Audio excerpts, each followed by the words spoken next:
Keats died at Rome of a consumption and was buried in the romantic and lovely cemetery of the Protestants in that city. This is the poet Shelley speaking in the foreword to his elegy on Keats, his Adonais. It might make one in love with death to think that one should be buried in so sweet a place.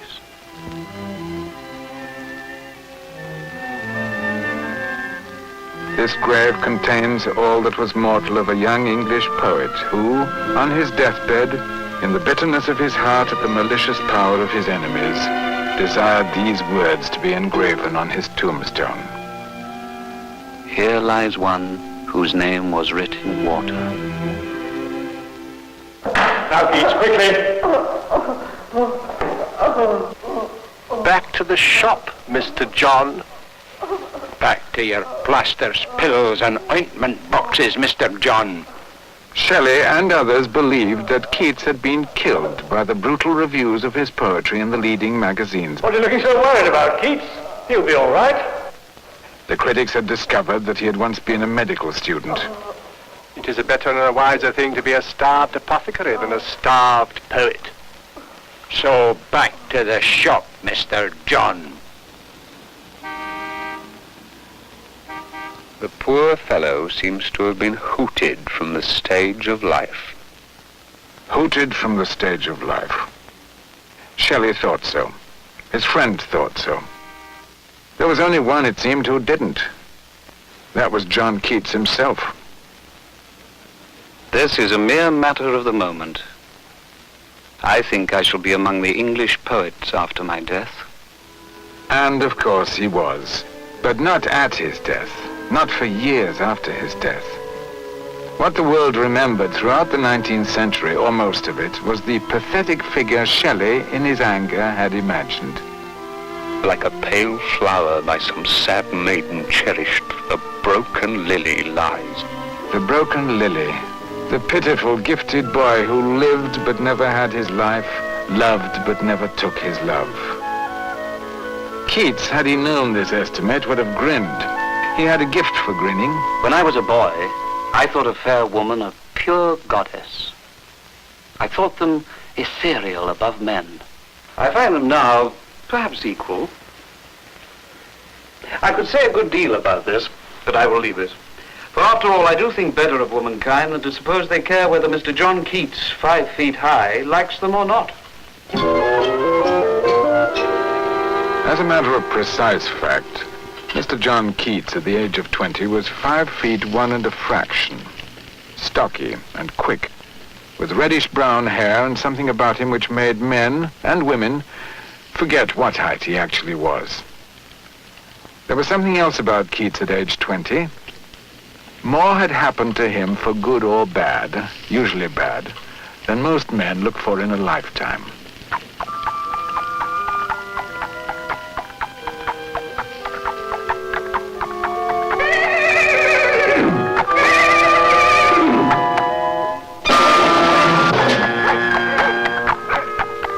His father had died when he was 8, killed by a fall from a horse in the early hours of an April Sunday morning. 2 months later, his mother, whom he passionately and possessively loved, had married a young bank clerk, and then, a year later, gone off with another man, leaving her 4 children to their grandmother's care.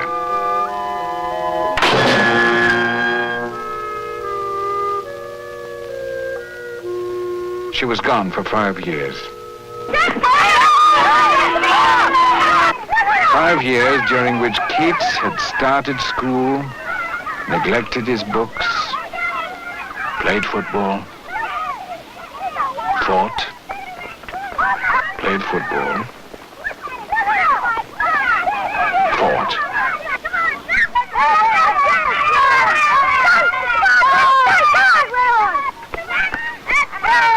and distinguished himself for nothing.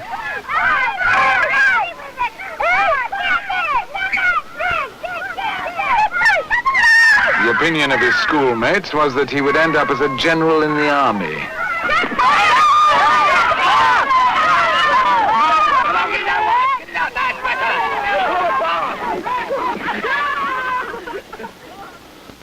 until she returned, when everything changed. Keats, according to an early biographer, resolved to carry off all the first prizes in literature, and did it by reading every book in the school library.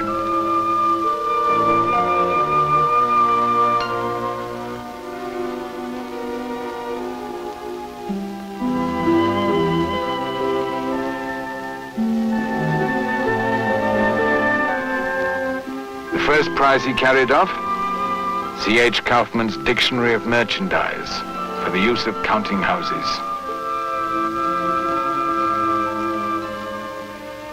But this too didn't last.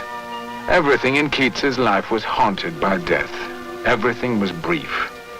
Everything was almost over before it had begun. His mother had come home to die of tuberculosis. When told at school of her death, Keats, who had nursed her, cooked for her, read for her, gave way to impassioned and prolonged grief.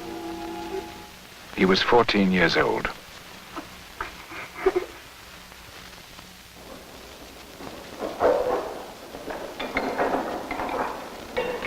Now, Keats, quickly.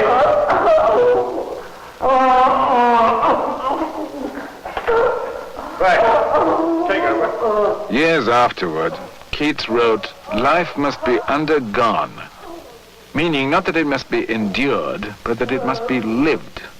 He lived it.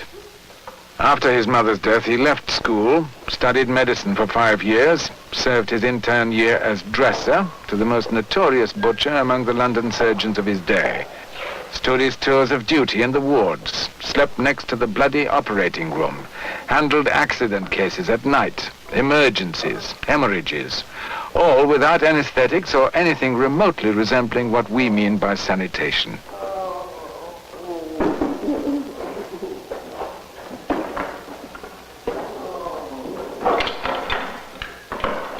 All this, and at the same time trying somehow to keep his family together. His young sister and his brothers.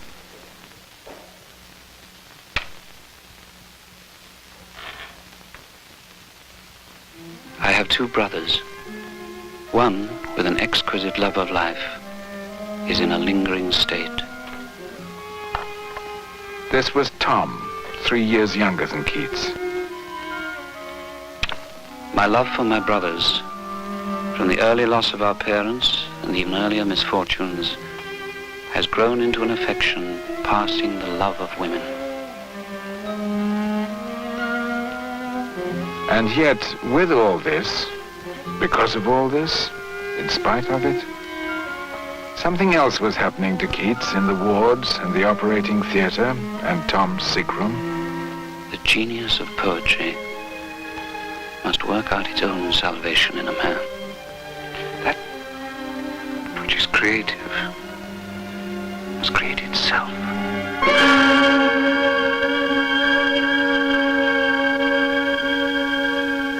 Then forth he came, his both knees faltering, both his strong hands hanging down, and all with froth, his cheeks and nostrils flowing, voice and breath spent to all use, and down he sunk to death. The sea had soaked his heart through, all his veins his toils had racked, a laboring woman's pains. Dead weary was he. 2 weeks before his 21st birthday, Keats had walked out to his old school at Enfield. Here, his school friend, Charles Cowden Clarke, had showed him a book, Homer's Odyssey, translated by the Elizabethan George Chapman. Chapman's rugged verse moved Keats profoundly. Its sounding fell, and back did swim with the ebbing waters, till it straight arrived where Eno's fair hand it again received.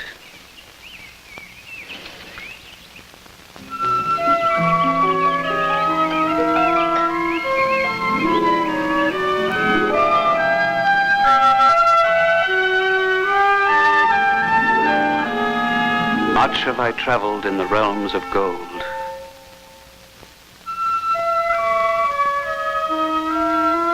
the realms of gold.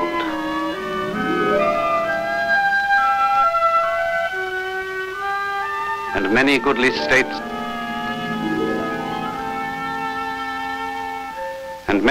states and kingdoms seen. Round many western islands have I been. Walking the 6 miles home towards his lodgings, as that night ended in the first light of dawn, Keats had hammered out a sonnet in his head, a sonnet ending with 6 of the most famous lines in English poetry. Much have I traveled in the realms of gold, and many goodly states and kingdoms seen. Round many western islands have I been, which bards in fealty to Apollo hold. Oft of one wide expanse had I been told, that deep-browed Homer ruled as his domain. Yet did I never breathe its pure serene, till I heard Chapman speak out loud and bold. Then felt I like some watcher of the skies when a new planet swims into his ken, or like stout Cortes when with eagle eyes he stared at the Pacific, and all his men looked at each other with a wild surmise, silent upon a peak in Darien.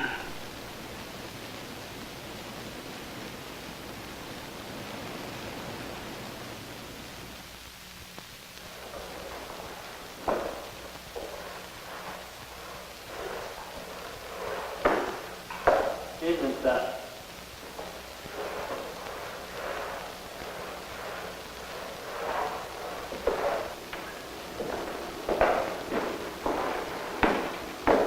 There was now no question of the future for John Keats. He let his appointment at Guy's Hospital lapse and burned his boats by taking nothing with him. No document, no certificate to show that he'd ever been there. And from that time on, without knowing how he would live as a poet, uncertain even what a poet was, he committed himself to poetry.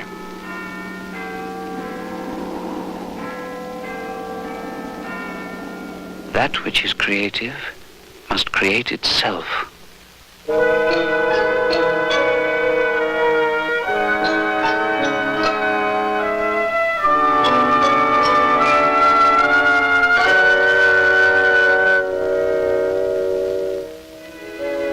Six months later, in March 1817, his first volume of poems was published.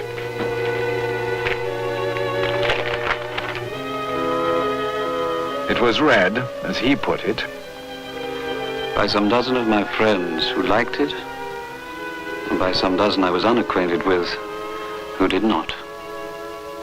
But when his next book, Endymion, appeared, there were more than a dozen readers who did not like it, and they included most of the best-known critics of England and Scotland.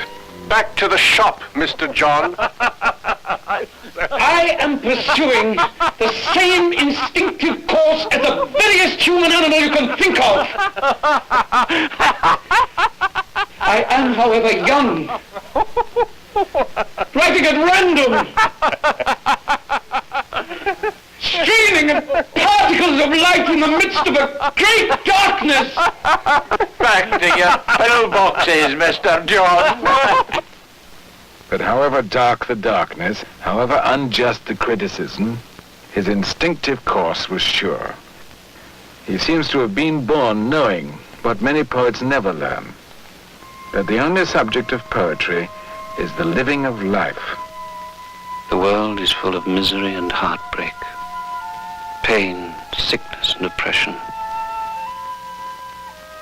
We see not the balance of good and evil. We're in a mist. We feel the burden of the mystery. The burden of the mystery. How to bear that burden? Keats put his trust in poetry. I am certain of nothing but the truth of the imagination.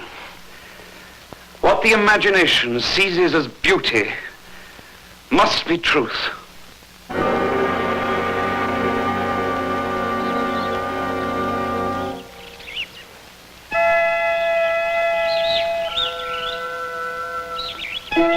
nothing startles me beyond the moment. The rising sun will always set me to rights.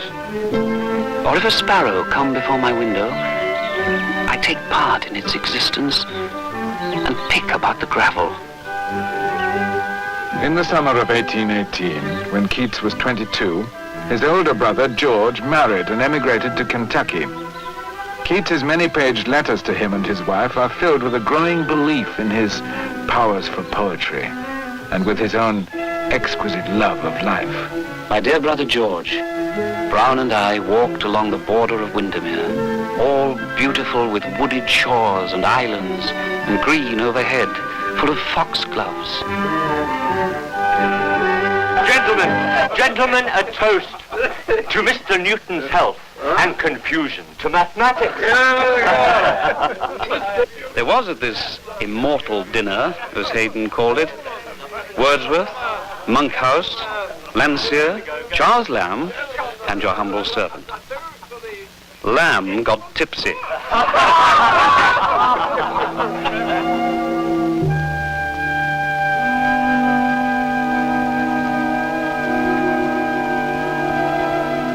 The faint conception I have of poems to come brings the blood into my forehead. Thou wast not born for death, immortal bird. No hungry generations tread thee down. The voice I hear this passing night was heard in ancient days by emperor and clown.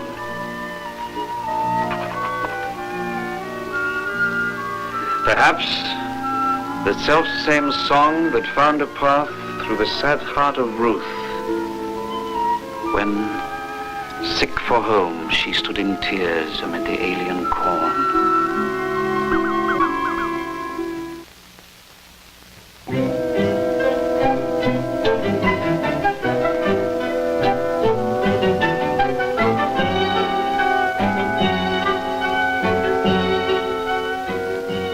I feel every confidence that if I choose, I may be a popular writer. That I will never be. But for all that, I will get a livelihood. As you are fond, my dear George, of giving me sketches of character, you may like a little one from my hand. Shall I give you Miss Fanny Brawn?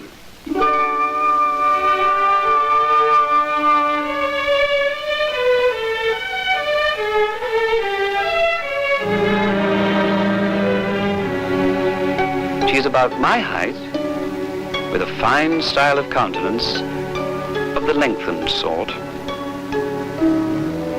She wants sentiment in every feature. She manages to make her hair look well. Her mouth is bad and good.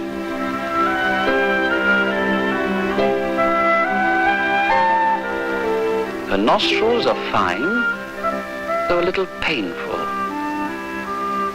She's not 17, but she's ignorant, monstrous in her behavior, flying out in all directions, calling people such names that I was forced lately to make use of the term minx.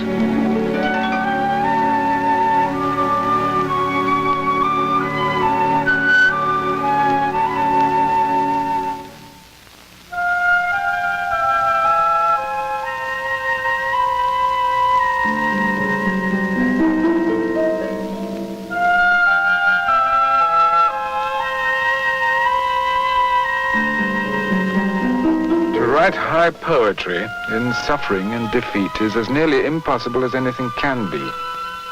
And yet, in the months of the brutal reviews and of Tom's death, incessant money worries, his seemingly hopeless love for Fanny Brawn, Keats had begun his Hyperion, and by May of the year 1819, many of his greatest poems were finished as well. It was one of the most extraordinary years in the annals of English poetry. A poem to its poet is never a telling, it is a discovering. What Keats had discovered in the writing of poems like his sonnet on Shakespeare's Lear was what few poets have ever known.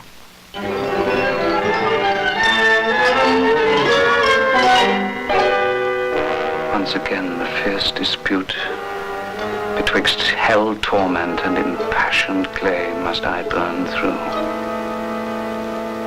Once more humbly say the bitter sweet of this Shakespearean fruit. Chief poet, and ye clouds of Albion, begetters of our deep eternal theme, when through the old oak forest I am gone, let me not wander in a barren dream, but when I am consumed in the fire, give me new phoenix wings to fly at my desire.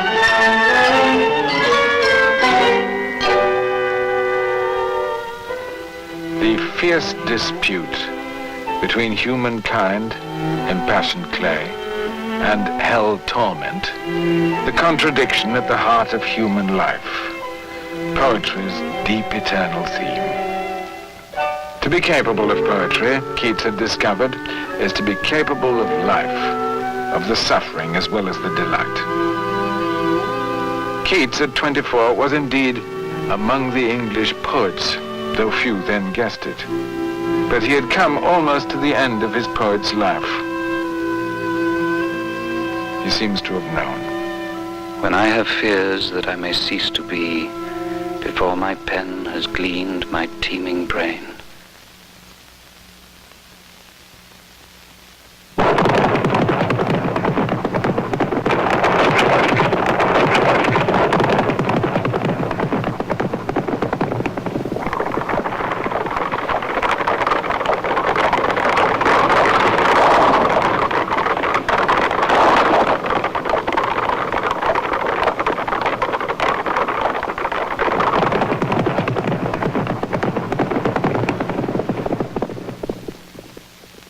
One night, returning to the house which after Tom's death he shared with a close friend. Come on, sit down.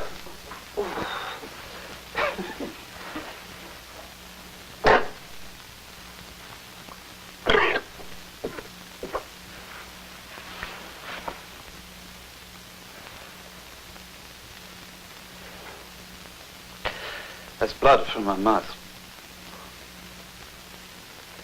Bring me the candle. Let me see this blood.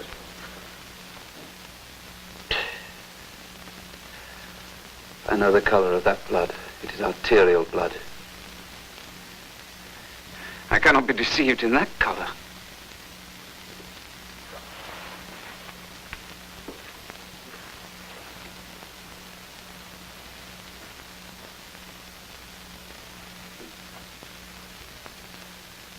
That drop of blood is my death warrant. I must die. The licensed practitioner had practiced at last on himself.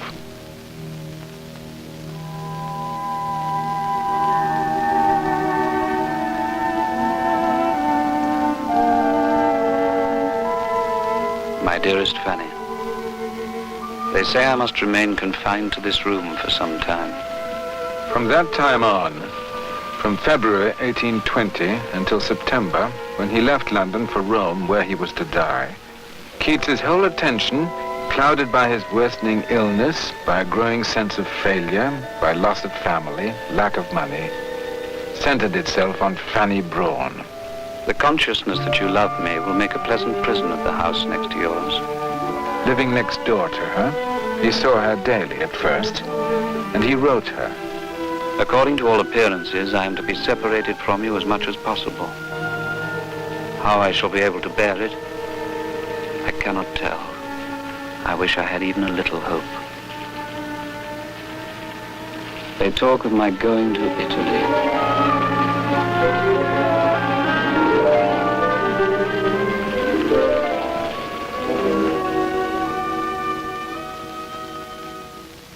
It was here in Rome, in the old house in the center of the city in which his friend the painter Joseph Severn had taken rooms, that Keats at last found quietness and peace. at last burned through in his own life the fierce dispute between hell torment and impassioned clay. Poetry had saved him. Though there was still no hope, less hope indeed than ever, Keats wrote to his friend Charles Brown in London, I am so weak that I cannot bear the sight of any handwriting of a friend I love so much as I do you. Yet I ride the little horse, and at my worst summon up more puns in a sort of desperation in 1 week than in any year of my life. There is one thought enough to kill me. I have been well, healthy, alert, walking with her.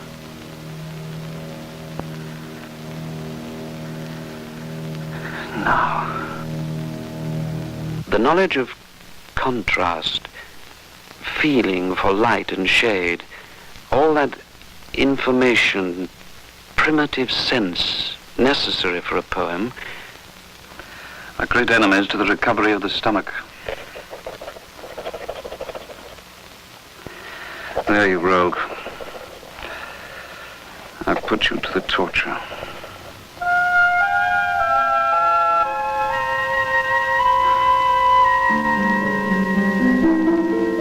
the knowledge of contrast, feeling for light and shade, all that information, primitive sense, necessary for a poem. No critic in the fullest flood of health has ever put the essential of poetry as well. And no dying man has ever summoned more impossible courage than Keats summoned for this last wry smile. I can scarcely bid you goodbye, even in a letter.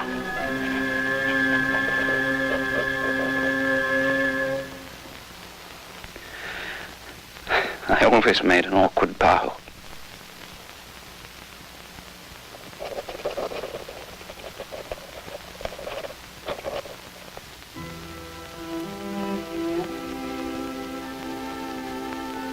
Then felt I like some watcher of the skies when a new planet swims into his ken.